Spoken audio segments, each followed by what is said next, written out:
셋, 별.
Hi, hello, good morning, good morning, good morning. How are you all? Okay, hold on, let me just lower the volume of my background music. Okay, can you all hear me? Hi, hello, hello, hello. How is everyone? Did you all sleep well? And yeah, so I'm using my Chibibi model again. So today we are going to read chapter 3 of the same book that we have been reading from last week, The Philippines, a past revisited by Renato R. Constantino. And we are now on chapter 3, Baranganic Societies. So, Baranganic, coming from the word barangay and balangay. Hi, our Prince Lecheflan. Oh, you'll be lurking. Okay, thank you, Jin. Oh, hello. Mino and Ling. Hello, hello, hello. Is everybody present now? All right, so before we actually begin, let us just get to know who Renato R. Constantino is, because I've been seeing a lot of talk on Facebook and Twitter or TikTok that they're saying that books are biased, and I've already said this last week. Yes, books are all biased. Every single book written is biased, except, of course, those, well, maybe what are not biased. Maybe some maps, but even that still has its own biases. You know, it just depends on who the writer is and how factual their books are, like how well they researched it. And in the case of history books, it is nice to look at the backstory or the lives of those who have written it. It gives us an insight as to why they chose to write the things that they wrote. So, for example, Renato R. Constantino, the writer of the book that we are reading, he was a major influence in the intellectual formation of a lot of young Filipinos who stake their lives and future in opposing the dictatorship back then in the Marcos era. So at that time, there was a dominant elitist view of Philippine American relations, and it's like, the Americans are very benevolent and gave us a lot of benefits, mutual benefits. So, Constantino is the one who pointed out that, on the contrary, our subservience to the interests of the United States had resulted in stunted growth. And aside from this book, he wrote a lot of other things, like Veneration Without Understanding. I think this is the one about Rizal, if I'm not mistaken. Yeah, it's about Rizal's status as a national hero of the Filipino people. And then there's also Distant Encounter Consciousness. Just by the title, you can tell what it's about. What else? There's also part two of the book that we are reading, but I'm still looking for my copy. I have a physical copy of that, but I seem to have misplaced it, and I was looking for another copy in Shopee, and I realized it's very fucking expensive now. It's like almost 2,000, and I'm like, what? I'm not paying for that. Anyway. Oh, Aliyah! Hi, Bayari! Hi, hello! Serene, you're also here! Hello, hello, hello. So, Aliyah, redeemed, hydrate, and stretch. Hold on, let me just drink. Good morning, good morning, good morning, everyone. Again, welcome to our book reading stream. We are reading Renato Constantino's The Philippines, A Past Revisited. Okay, so we are now on chapter 3. Let me just change my screen. Okay, there we go.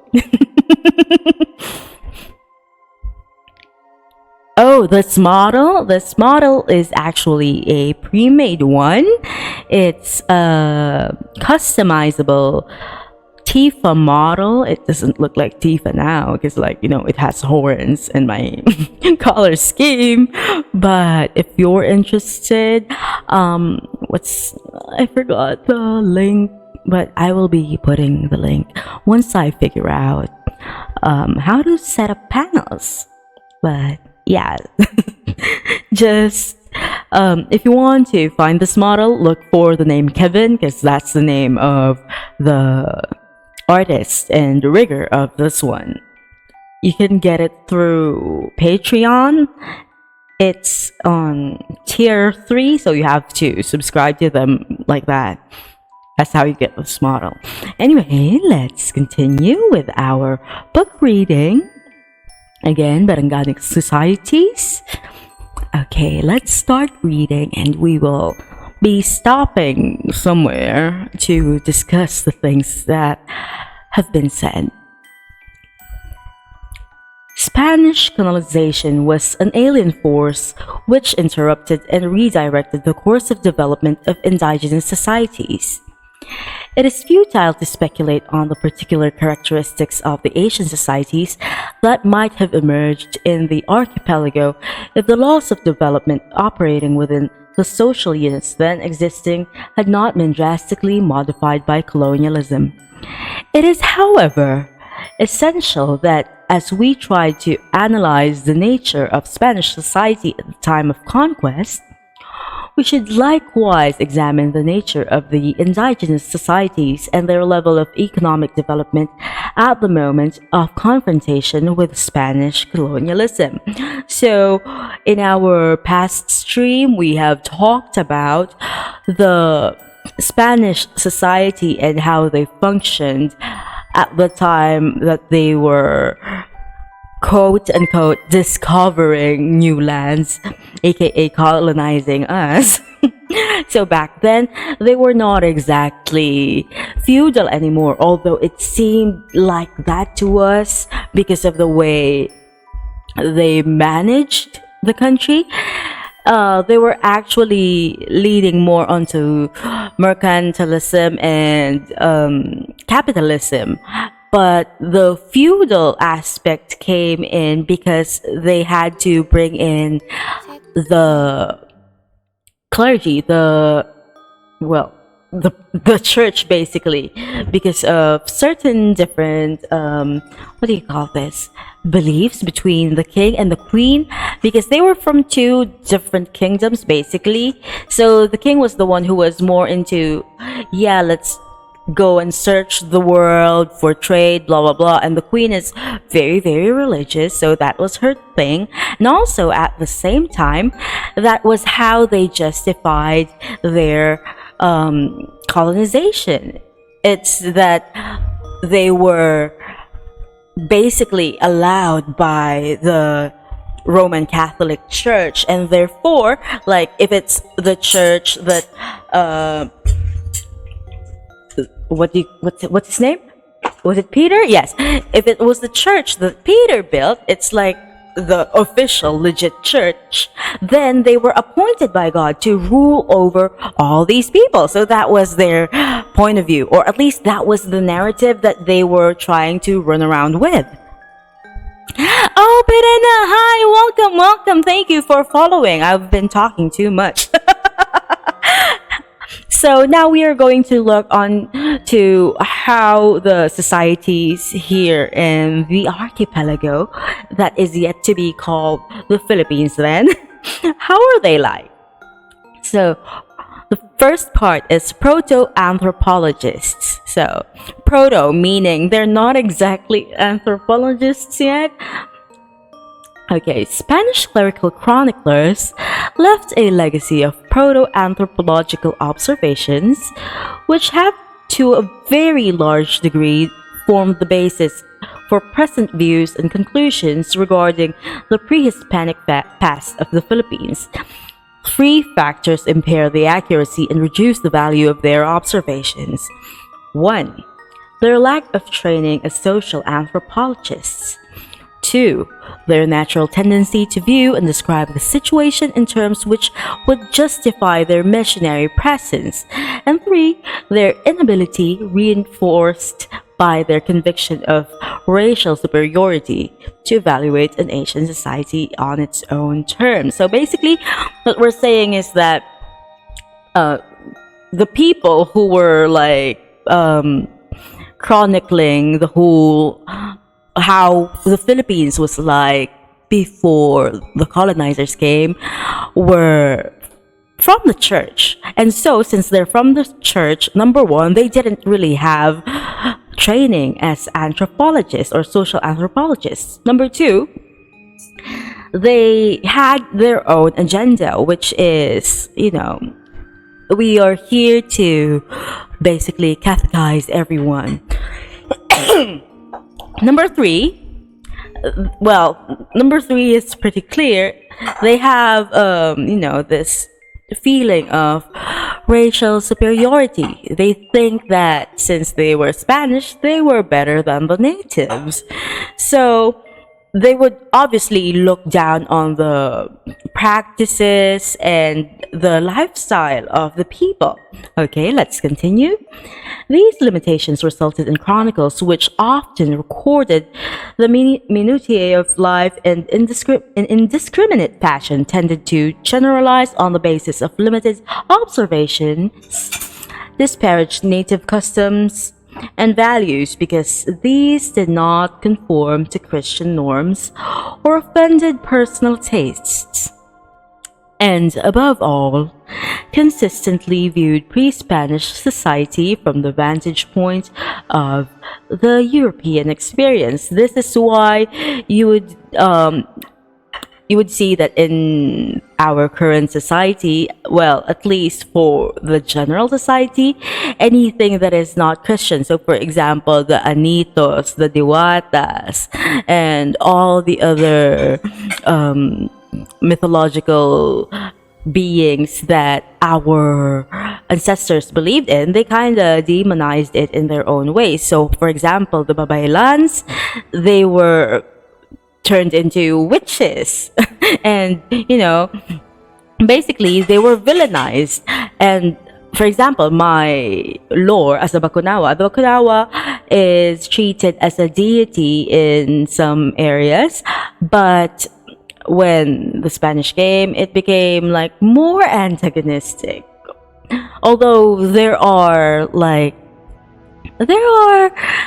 theories that it started out that way, and I will be discussing that in a different stream because I am planning to do Bakunawa lore and history stream. We're going to talk about that there. Anyway, let's continue. Influenced by these Spanish sources, Filipinos have tended to regard all pre-Spanish native communities as having reached more or less the same level of development. A more pernicious result has been the acceptance of Western analysis, which equated pre-Spanish institutions with European models. So, later on, we will be talking about how our societies were like. We were not savages. We were not as what do you call this? Barbaric as they would picture us to be. We actually had like little societies based on trading and based on how we found food, how we traveled. It's basically based on waterways.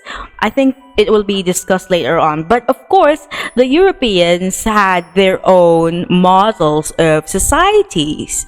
So since it didn't fit with that standard, they kind of interpreted it as, we are very, very backwards. We don't have any sort of proper, basically, society or religion or whatever.